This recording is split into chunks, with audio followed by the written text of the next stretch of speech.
तो कहीं का वैसे कोई बढ़िया किस्सा हुआ है, कोई बताओ कहीं पे किस टाइप का कुछ बढ़िया हुआ हो, मतलब? फनी हुआ हो कुछ बढ़िया। अब फनी भी था वो, थोड़ा स्केरी भी था। पेरिस की बात है, मैं अपने होटल से एफिल टावर के लिए ट्रेन पकड़ के जा रहा था। गाड़ी मैंने होटल में ही खड़ी कर रखी थी, गाड़ी से जा नहीं सकते, वहाँ बहुत ट्रैफिक लगा होता है क्योंकि एफिल टावर के आसपास। तो मेरा दोस्त जो था वो पहले ही जा चुका था एफिल टावर, और मेरा अगले दिन का स्लॉट था, तो मैं अकेले जा रहा था। तो मैं ऐसी नॉर्मली रिकॉर्डिंग कर रहा था नीचे अंडरग्राउंड जो स्टेशन होता है। अब वहाँ पे एक बंदा था, वो शायद से होमलेस ही था। तो उसने पता नहीं कैमरा देखा, उसे क्या हुआ, थोड़ा मेंटली वो था, उसने पत्थर उठा लिया बहुत बड़ा, और वो मेरे पास आ गया, और जिस ट्रेन में मैं चढ़ा उसमें चढ़ गया। अब वो कह रहा फ़ोन दिखा, फ़ोन दिखा, फ़ोन दिखा, वरना पत्थर से तोड़ दूंगा, सर फोड़ दूंगा। इंग्लिश बोल रहा है, लोकल हाँ, लैंग्वेज? इंग्लिश बोल रहा था, हाँ। पर वो शायद था अफ्रीका का। वहाँ पे ना अफ्रीकन लोग बहुत हैं, मतलब जो मतलब इलीगली आए हुए हैं ना लोग, वो बहुत थे। तो अब वो मेंटली थोड़ा सा वैसा था, पता नहीं उसको ये लगा कि मैंने उसकी वीडियो बनाई है, क्या हुआ। पर उसने जब तक मेरा फ़ोन बैग में नहीं चला गया तब तक वो पत्थर लेके यूं लिटरली इसी पोजीशन में खड़ा था मेरे सर पे। तो आपने चेक कराया उसको? हाँ, चेक नहीं करवाया। वो कह रहा फ़ोन रख। मैंने कहा बंद तो कर दिया वो, और क्या रख, बैग में रख अपने, वरना फ़ोन तोड़ दूंगा। फिर मैंने बैग खोला, बैग में डाला फ़ोन, माइक निकाला, माइक डिस्कनेक्ट किया, सब रखा। फिर वो उतर ही नहीं रहा अब जितने स्टेशन, तो मैं ही ज़बरदस्ती जिस स्टेशन में नहीं उतरना था वहाँ उतर गया, फिर वो चला गया आगे। और फिर आप अगली मेट्रो कुछ हेल्प लेके नहीं गए? कर रहे थे उस चीज़ में। वो मार भी देता भाई, क्या पता चलता है वो मेंटली। मतलब लोग भी देख रहे हैं कि वो ऐसे कर रहा वो है, डर रहे खुद लोग, वो खुद पागल था क्या साला? पागल ही टकरा गया कोई। थोड़ा मेंटली था लग रहा था मुझे। पर थोड़ा सा स्केरी एक्सपीरियंस था कि एक तो अकेले, ऊपर से पेरिस वैसे ज़्यादा बढ़िया नहीं है, क्यों? सेफ भी नहीं है। मतलब पेरिस लोगों को लगता है कि अच्छा होगा, बट वहाँ एक तो गंदगी इतनी है, दूसरा इलीगली जो लोग आए हुए हैं ना पाकिस्तान इंडिया से भी, और जो अफ्रीका के लोग हैं, वो जेब कतरे बहुत हैं वहाँ पे। मतलब भाई ये लोग हैं जेब कतरे मतलब? वहाँ के लोकल क्यों करेंगे? जो इलीगली लोग आए हुए, ये है जेब कतरे, ये जेब का। अच्छा। ये आपका पासपोर्ट चुरा लेते हैं, फिर पासपोर्ट के बदले आपसे पैसे मांगते हैं फ़ोन करके, या फिर ये दो डॉक्यूमेंट तब देंगे वापस। तो मतलब अगर मैं जितने लोगों को जानता हूँ ना, मान लो 10 लोग पेरिस गए तो उसमें से 6 लोगों की जेब कटी है। भाई हमने ये सुना है कि उनकी मतलब एक हमारे दोस्त थे वो भी गए थे, उनकी भी जेब कटी थी, और वो कोई घोड़े नहीं काटी थी मतलब। तो हुआ क्या था, जैसे मैं और मेरा दोस्त गए थे लंदन ट्रिप में, बट एक मतलब आखिरी के कुछ 6-7 दिन नहीं बचे थे ट्रिप के लिए। उसका बर्थडे था, उसको जॉब ज्वाइन करनी थी, तो वो इंडिया वापस आ गया था। बट यूके में एक एरिया है वेल्स का, वो एरिया मेरा बचा हुआ था, तो मैं वहाँ अकेला ट्रैवल कर रहा था। अब ये चीज़ें तो सबने सुनी है कि जिस जगह पे पॉपुलेशन कम होती है थोड़ा वहाँ पे नेगेटिव एनर्जीज़ का ज़्यादा रहता है। बट मेरे दिमाग में वहाँ पे कुछ नहीं चल रहा था ऐसा, क्योंकि इससे पहले मैंने ज़्यादा बस एक बार इजिप्ट में ही वो एक्सपीरियंस किया था, और कुछ खास था नहीं कभी। तो वहाँ एक जगह है कार्डिफ करके, सिटी का नाम है। तो वहाँ पे मैंने एक एयरबीएनबी बुक करा, 2 BHK अपार्टमेंट था। एक तो वो शहर से बिल्कुल जंगल में, मतलब आसपास उसके 5-6 घर होंगे गिनती के, और उस 5-6 घर में मुझे नहीं लगता कोई रहता होगा। मतलब एक लौता वो घर जहाँ पे मैं एयरबीएनबी के उसमें गया। मैं रात को 9 बजे पहुँचा, और मैंने एक दिन के लिए रुकना था, मतलब अगला दिन रुकना था, अगली रात, और उससे अगले दिन निकल जाना था वहाँ से। तो उस रात तो मुझे कुछ फ़ील नहीं हुआ। अगले दिन सुबह सुबह का टाइम था, लगभग 4-5 बजे होंगे, तो कुछ अजीब सी फीलिंग हुई मुझे। मतलब एक वो होता है ना कि कुछ बॉडी को जकड़ रहा हो जैसे, उस टाइप का कि एक बेचैनी सी फील हो रही थी सोते सोते। तो मेरी नींद खुल गई वही 4:30-5 बजे के आसपास। मेरी जैसी आँख खुली, मतलब मैं बेड पे लेटा हुआ था और लाइट ऑन करके सो रहा था मैं, यहाँ से राइट साइड से कुछ चीज़ उड़ के लेफ़्ट साइड की दीवार की तरफ गई। मुझे ऐसा फील हुआ कि कुछ बड़ा सा चीज़ थी ब्लैक कलर की, वो राइट टू लेफ़्ट होके निकली। अब मुझे फट गई मेरी बहुत बुरी वाली, मतलब डर तो लगा ऑब्वियसली, बट अभी मैं जो सोचता हूँ मुझे लगता है कि वो चीज़ वो हो सकती है। कभी आपने वो चीज़ एक्सपीरियंस करी है कि जब आप एकदम से कच्ची नींद में उठते हो, या फिर आपकी आंखें बंद है लेकिन आप उठ चुके हो, तो आपको कुछ ब्लैक ब्लैक सा अंदर ही अंदर उड़ता हुआ दिखता है? भाई कभी हुआ नहीं यार। हुआ है? आपके साथ इससे पहले हुआ है? इससे पहले नहीं हुआ कभी ब्लैक ब्लैक। बट हाँ छोटे छोटे पार्टिकल दिखते हैं ना, हाँ। बट मुझे ऐसा फील हुआ, और मैं नींद में नहीं था, मैं होश में था उस टाइम पे, कि एक प्रॉपर बड़ी सी चीज़ कुछ ब्लैक कलर की राइट से लेफ्ट की दीवार पे उड़ के गई जैसे। अब वो क्या था, मेरा मन का वहम था, मुझे नहीं समझ आया। बट उसके अगले 2 दिन मैं उस घर से बाहर नहीं निकल पाया, पता नहीं क्यों। मैंने एक दिन एक्सटेंड कर लिया, मैं सिटी घूमने भी नहीं गया, मैं पड़ा रहा वहाँ 2 दिन सिर्फ, कि यहीं रहूंगा। यहीं रहूँगा। और उस टाइम मुझे फील भी नहीं हो रहा कि क्यों। और आप कुछ खा पी रहे थे, रूटीन घर पे नॉर्मल? बना के, मैंने ना बाहर गया खाने, ना मैं नीचे गाड़ी के पास गया, मैं ऊपर खिड़की से बस देख रहा हूँ बाहर। और 2 दिन मैं वहाँ स्टे कर गया, मुझे खुद नहीं पता चला क्यों कर गया मैं। और मैं जब उस शहर से निकला और यूके लंदन पहुंचा अपनी दीदी के घर, मैं तब सोच रहा कि मैं कर क्या रहा था 2 दिन वहाँ पे। मतलब मुझे तो ना वहाँ रुकना था, मैं तो बस 1 दिन घूमने आया था और वो भी नहीं घूमा मैं सिटी में। और एक दिन एक्सटेंड भी करवा दिया। मैंने बाकायदा ओनर को मैसेज किया कि मैं 1 दिन और रुक रहा हूँ, एक्स्ट्रा पैसे भी दिए उस चीज़ के, पता नहीं क्यों दिए, मेरे दिमाग में क्या चल मतलब रहा अपने होश में नहीं दिया, ऐसा पता कह नहीं। रहे हो हाँ, आप। ये मुझे बाद में फील हुआ कि मैंने करा क्यों, ये करा तो सही बट क्यों करा। बट जिस टाइम आप जैसे खाना बना रहे हो, खा रहे हो, अवेयर थे डर आप लग कि रहा था हाँ- मुझे, पता नहीं क्यों बहुत डर लग रहा था। मतलब मुझे बार बार आपके साथ ऐसी फीलिंग होती है कि आप रात को पानी पीने उठे, आपको लगता है कोई दरवाजे के वहाँ देख रहा है, कोई गेट खुल रहा है। अब भले ही वहाँ कुछ हो भी ना, बट मुझे अंदर से लग रहा था। और मैं 2 दिन रुका क्यों वो मुझे आज तक नहीं पता। भाई ये उल्टा हुआ है आपके साथ, अक्सर लोग को डर लगता है वो भागते हैं, आप भाई रुक गए कायदे भाई, से डर तो लगा। चले ही जाना चाहिए था भाई। मतलब वहाँ से 5 किलोमीटर दूर सिटी सेंटर था, 3-4 टूरिस्ट अट्रैक्शन थी जो मुझे घूमनी थी, मैं वो भी नहीं घूमा। मैं 2 दिन वहीं पे ही पड़ा रहा लिटरली। और आपकी तबीयत भी सब खराब? सही, कोई दिक्कत नहीं, बढ़िया एकदम सब कुछ। वाह, पता नहीं ये नहीं कैसा समझ बोलता है आया जो मुझे। रोकना चाह रहा है जो यहाँ रह रहा है। भाई निकल गए तीसरे दिन, ये भी सही हुआ। भाई यार पता चला निकल ही नहीं पा रहे हो भाई, फंस गए उसी फिर तो ओनर आता है, ओनर ही बता। मेरी किस्मत कुछ ज़्यादा ही ख़राब थी। मैं एक्चुअली ईरान से पहले था लीबिया में। लीबिया में मैं घूम रहा था और लीबिया में स्टार्ट हो गया सिविल वॉर। मैं लीबिया से भागा, किसी तरह फ्लाइट करके भागा। मैंने कहा चलो ईरान थोड़ा घूम लेते, मेरा बलूचिस्तान घूमने का मन था। मैं इवनिंग को पहुंचा हूँ, शाम के 4-5 बजे मैं पहुंचा हूँ। उसी दिन मुझे हादसा मिला कि एयर इंडिया की प्लेन क्रैश हो गई थी। तो उसी दिन वाली बात थी। और मैं उसी दिन शाम को पहुँचा हूँ और अगले दिन सुबह 4 बजे न्यूज़ आती है कि वॉर स्टार्ट हो गया। इतनी किस्मत ख़राब थी मेरी कि शाम को पहुँचा हूँ, फ्लाइट नॉर्मली लैंड की है और वॉर स्टार्ट हो गई। उसके बाद मैं पहला दिन मैं तेहरान में था।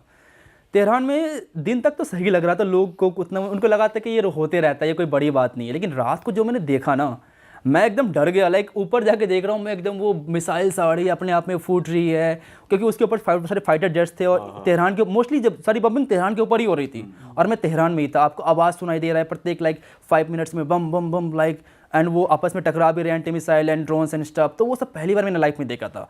हालांकि उतना डर नहीं लगा, मुझे लगा ये तो किस्मत की बात है, अगर किस्मत मेरी अच्छी रही तो कुछ नहीं होगा, अगर नहीं रही तो मेरे हॉस्टल पे बम गिरने वाला है। तो मैं 1-2 दिन वहाँ पे रहा, फिर मैंने कहा चलो यहाँ से निकलते हैं। तो फिर मैं पास वाली सिटी में चला गया। लेकिन मुझे डर इस बात का नहीं था कि मेरे पर मिसाइल गिर जाएगा, डर मुझे इस बात का था कि मैं पकड़ा जाऊँगा एज ए स्पाई। क्योंकि वहाँ पर बहुत सारे अफगानी और इंडियन को पकड़ा गया था एज ए स्पाई। और इंडियन एक बहुत अच्छे स्पाई वहाँ पे हो सकते हैं, क्योंकि इंडिया का रिलेशन अच्छा है इजराइल के साथ भी और ईरान के साथ भी।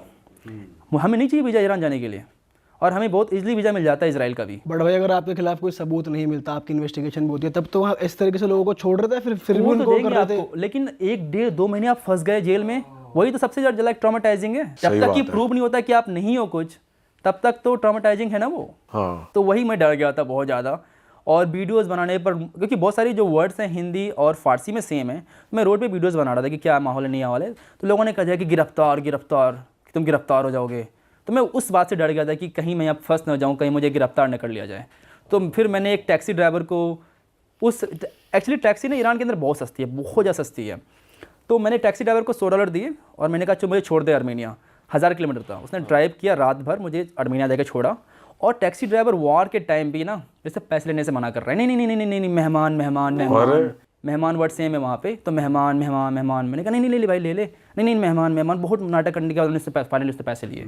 ओह। और भाई इस दौरान तुम्हारी घर में बात हो रही थी, तो घर वाले क्या कर रहे थे घर वाले को मैंने नहीं बताया था ये बात, क्योंकि झूठ का परेशान हो जाएंगे। तो मैंने नहीं बताया था कि मैं ईरान के अंदर, भाई वगैरह को बता दिया, मैंने घर वाले को नहीं बताया। इसके मेरा एक फ्रेंड था, उसको बता रखा था मैंने कि इन केस ये मेरा लाइव लोकेशन रहा, बट मैंने घर वाले को नहीं बताया था। मैं 2-3 जो फ्रेंड्स हैं उनको मैं, जो ट्रैवलर फ्रेंड हैं उनको मैं अपना लाइव लोकेशन में शेयर कर सकता हूँ हमेशा 24/7। और इस टाइम खाना वाना कैसे मैनेज किया आपने? एक्चुअली बहुत अच्छे लोग थे, मैं बता रहा हूँ। मुझे कम से कम 20-25 इंस्टाग्राम मैसेज आए होंगे अलग अलग लोगों से कि आ जाओ मेरे घर पे, आ जाओ मेरे घर पे, मेरे घर पे आ जाओ। और सब लोग मुझे घर पे बुला रहे थे कि मेरे घर पे आके रह लो, कोई दिक्कत नहीं है। ओह। इस टाइप पे लोग। भाई हमने ऐसा सुना है कि जो ईरानियन गर्ल्स हैं वो परेशान है अपने देश में और वो निकलने के लिए शादी करती हैं बाहर की कंट्रीज़ के लोगों से। आप क्योंकि वहाँ रह चुके हो, आपने ये चीज़ नोटिस करी है कि विमेन को दबाया जाता है या बहुत प्रॉब्लम होती है उन्हें? बेसिकली बात ये है कि ईरान के अंदर सैलरी बहुत कम है बहुत ज़्यादा सैलरी कम है। आप मेहनत करोगे कि मैंने आपकी सैलरी $25, $30, $50 तक आपकी सैलरी है। $50 कितने होते हैं? 4000 रुपये महीने का? महीने का और तो वो 4,000 रुपये में कुछ भी कर लें, बाहर नहीं निकल पाएंगे। कंट्री बहुत ज़्यादा सस्ती है, बहुत ज़्यादा सस्ती है। लिटरली मैं पेट्रोल कितने 2 रुपये लीटर है, 2 रुपये लीटर वहाँ पेट्रोल होगा और गाड़ियाँ सस्ती मिल जाती है। आपको टैक्सी, आपको 10 रुपये की टैक्सी मिलेगी, कहाँ मिलती है इंडिया में 10 रुपये की टैक्सी? आपको जाना है 10 रुपये में आप चले जाओगे 5-5 किलोमीटर, 10-10 किलोमीटर। मेट्रो 2 रुपये की है, तो सस्ती इंडिया से, बहुत सस्ती है इंडिया से वो, तो इसलिए सैलरी भी कम है। लेकिन अब वो बाहर नहीं जा पाते इंडिया से, तो इंडियन जब जाते हैं, उनकी सबसे बड़ी प्रॉब्लम पासपोर्ट उनका बहुत ज़्यादा वीक है। हम कंप्लेन करते रहते हैं कि इंडियन पासपोर्ट वीक है, इंडियन पासपोर्ट वीक है, कंपेयर टू उनका पासपोर्ट देखो इतना वीक है, कहीं जा ही नहीं सकते बेचारे। सही बात, कहीं नहीं जा सकते बेचारे। करेक्ट। तो इसलिए वो ये चीज़ वो ट्राई करते हैं कि एक बार मुझे ईरान से बाहर निकलना है, और ईरानी लड़कियों को दबाया तो जाता ही है, आप कुछ भी कर लो। वहाँ पे हिजाब प्रोटेस्ट हुआ था, अब फाइनली जाके 3-4 साल के बाद अब हिजाब लड़कियाँ नहीं पहन रही है। अच्छा, एक्चुअली ईरान एक इस्लामिक कंट्री कभी था नहीं, उसे ज़बरदस्ती बनाया गया। 1979 इस्लामिक रिवॉल्यूशन आया, उसके बाद ईरान इस्लामिक कंट्री बनी। उससे पहले तो वो काफ़ी ओपन कंट्री थी। हाँ, उसकी वीडियोस आती है ना भाई। Afghanistan for example, Afghanistan is the party place like Bangkok. 1970s में अच्छा, काबुल सुना है कि बैंकॉक की तरह पार्टी प्लेस था ये। काबुल, तेहरान, लोग पार्टी करते थे, एकदम शॉर्ट ड्रेस पहनते थे। अब आप जबरदस्ती थोप रहे हो। पर अफगानिस्तान में भी आपने देखा है कि फीमेल्स रोड पे नहीं दिखती है आपको? अब नहीं दिखती है। जब मैं पहली बार गया था अफगानिस्तान, उस समय गवर्नमेंट रूल था, आपको लड़कियां हर जगह दिखती थी, और लड़कियां बहुत अच्छी हिंदी बोलते हैं कंपेयर टू लड़कियां वहाँ पे, क्योंकि लड़कियां ज़्यादा बॉलीवुड देखती है, तो शाहरुख खान के कुछ ज़्यादा ही फैन है वो लोग। तो वो कुछ ज़्यादा अच्छी हिंदी लड़कियां बोलते हैं। लड़कियों से मेरी अच्छी खासी बातचीत हुई थी पहली ट्रिप पे। दूसरी ट्रिप लड़कियां देखी ही नहीं मुझे कहीं। लिटरली लाइक 2-3 लड़कियों से मेरी बात हुई पूरे ट्रिप पे। 1 महीने की ट्रिप थी, 2-3 लड़कियों से मेरा सिर्फ इंट्रैक्शन हुआ है। एक बार मैं याद है, मैं वहाँ पे था, बंदर आमिर लेक पे था, और लड़के से जाने कि मैं इंडिया से हूँ, तो हम लोग वो कायाकिंग कर रहे थे। लड़के ने मुझे टोका कि कहाँ से हो, इंडिया से, इंडिया में क्या करते हो, यहाँ पे क्यों आए हो, नहीं आए हो। बहुत सारे नॉर्मल हमारी बातचीत होने लग गई कि शाहरुख खान से कितना प्यार है, हम इंडिया को बहुत पसंद करते हैं वगैरह वगैरह। अचानक से तालिबान वाला आया, बंदियाँ ने ऐसे मुझे ट्रीट किया कि मुझे जानते ही नहीं है, कभी बात ही नहीं हुई है। मैं कुछ बोला, उसका कोई रिप्लाई नहीं आया। फिर मैंने बोला कि सुनाई नहीं पड़ा क्या, फिर वापस से बोलता हूँ, कोई रिप्लाई नहीं आया। तो उसमें समझ गया कि तालिबान है, तो मुझे रिप्लाई तक नहीं देगी वो। बट आपके साथ मिसबिहेव करा तालिबान के लोगों ने? नहीं, तालिबान के लोगों में कभी मिसबिहेव नहीं किया। मैं एग्जांपल देता हूँ, मैं तीसरी बार गया था जब अफगानिस्तान, एक मेरी अमेरिकन फ्रेंड के साथ गया था। तो एक लड़का था, प्रोबेबली 22-23 साल का होगा। तो वो मेरी फ्रेंड जो थी सेल्वी, उससे बात कर रहा था कि कैसा है अब US, जस्ट इंटरेस्टिंग, लाइक कि जैसे ही हम फॉरनर से बात कर लेते हैं कि अच्छा कहाँ से हो आप, वही बस कर रहा था वो। तालिबान आया, बंदे को बंदूक के पीछे पूरा मारा। तो कैसे बात करे लड़के से, तो कैसे बात कर सकता है लड़के से? और मुझे को वार्न किया तालिबान ने, बोला कि इसको बोलो किसी बंदे से बात नहीं करे, सिर्फ तुमसे बात कर सकती है बस। और लेट सपोज कि हम लोग कहीं जा रहे हैं ना, उसको तालिबान हॉस्पिटल तो थे, तो तालिबान बोलते थे कि अच्छा इसको तुम्हारे दोस्तों कुछ खाना है, डायरेक्टली उससे नहीं पूछ रहे, मेरे से पूछ रहे हैं, तुम उसको बोलो, फिर मुझे वो रिप्लाई करेगी, फिर वो मैं उसको बोलूँगा। वो भी परेशान, नहीं परेशान कि डायरेक्टली पूछ ले यार, साथ में है। हाँ। मुझे गूगल घुमा रहे हो बार बार। तो लड़कियों को लेकर थोड़ा हैं, बहुत ज़्यादा हैं। हाँ, तो भाई इस एपिसोड को यहीं पर ख़त्म करते हैं, क्योंकि इस एपिसोड की ड्यूरेशन बहुत ज़्यादा हो चुकी थी। लेकिन शुभम भाई के साथ हमारी कन्वर्सेशन बंद नहीं हुई है। आपको और भी कंट्रीज़ के बारे में जानने को मिलेगा अगले एपिसोड में, और मैं आपको दावा देता हूँ जितना मज़ा आपको इस वाले एपिसोड में आया ना, उसका डबल मज़ा आपको अगले एपिसोड में आने वाला है। तो हमने जितनी भी और भी कंट्रीज़ की बात करी है, 165 कंट्रीज़ में भाई घूम के आ रखे हैं। तो भाई वो जो नेक्स्ट एपिसोड है वो मिस मत कर देना, शुभम भाई के साथ जो आने वाला है। और बाकी अगर आपको इस एपिसोड में मज़ा आया है तो इस वीडियो को लाइक कर देना, कमेंट कर दो, शेयर कर दो, सब्सक्राइब कर दो। और शुभम भाई का चैनल है वो भी यहीं पर आ रहा है भाई का, भाई जितने ट्रैवल व्लॉग्स करता है जाके चेकआउट करो और भाई को भी प्यार दो। और बस हम आपसे मिलेंगे अगले एपिसोड में। Till then bye bye, see you, take care. And also हमारी जो वेबसाइट है जिसके बारे में शुभम ने आपसे बात की थी एपिसोड के स्टार्टिंग में, उसका लिंक आपको मिल जाएगा डिस्क्रिप्शन में, यहाँ पर भी लिखा आ रहा है, तो आप जाके वो भी चेकआउट कीजिए और हमारे कोर्सेज को एंजॉय कीजिए। Till then bye bye, see you, take care. हम मिलेंगे नए एपिसोड में। अरे वाह, आपने ये वीडियो यहाँ तक देख ली भाई, तुमने हमारी मेहनत सफल कर दिया। तुम ही लोग हो असली रियल हिट। और अगर आपको बहुत मज़ा आ रहा है ऐसी क्लिप्स में, ऐसी वीडियोस में, तो फटाफट जाइए प्लेलिस्ट पे बिंज वॉच कीजिए और सारी वीडियोस देख डालो और मौज काटो। That is it. हम मिलेंगे नए पॉडकास्ट में, नए क्लिप में। Till then bye bye, see you, take care, do subscribe.